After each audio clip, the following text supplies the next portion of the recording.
I've been a woodsman all my life, almost 50 years now, and in that time I've learnt quite a lot, and I'll show you some of it.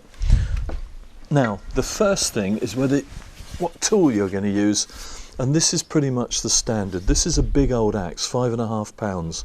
Now, the critical thing with an axe is if you're going to fell trees, razor sharp. If you're going to split wood, as blunt as you can make it. And not many people seem to know that. And then my preferred tool is this one. This is a splitting maul. It looks like an axe until you look at it that way, and it really is a very heavy solid wedge on the end of the handle. But this is the key thing, that is blunt, that will not get jammed in a log, and it'll split wood beautifully. Now, the last thing is your chopping block, so let's look at that. This has been my block for a few years now, and it's a beauty. It has all the things. It's tough, it's got these big old knots in it, making it really strong. It's also heavy. This is oak, and it's wide enough to be stable. And the last thing, something I really like, is I always make sure it's got a slight slope. And the reason for that is occasionally you get a log that's been cut sloping and it won't balance on a flat block. But that one, if we twist it round, will stand perfectly. So now let's chop some wood. The first thing is picking up the axe. Don't stoop down to do it. The easy way is this. Zigzag that hand across the body and the head just jumps into this hand.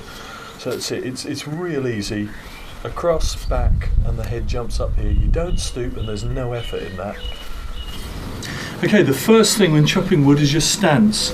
Make sure your feet are clear. You don't want to trip over anything where you're in the middle of it. The next thing is measure. Make sure that axe is going to hit the block every time. Oh, and actually, to improve that, pick up a chip or something, put something on the log, and then just try and hit it. Get your accuracy up. Right, let's split a log. It's a little bit like golf, really. You're taking up a position and then using an accurate swing to hit it. And the other thing you might see there is it's not a bad thing. Just to start with, to bend your knees a bit as the axe comes down. It stops it swinging into your leg, which is nice. The last thing is the hands, really. Start with your hands apart, and as it comes down, your hands end up together. Now, this hand has got the strong grip. This hand is guiding. As it comes down, it's guiding the axe and keeping your accuracy. I really like chopping wood. That is satisfying.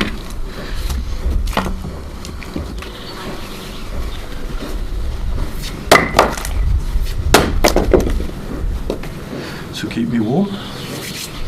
There's obviously much more to wood fires, and the book covers everything from the trees through chopping it, storing it, even how to lay the perfect fire.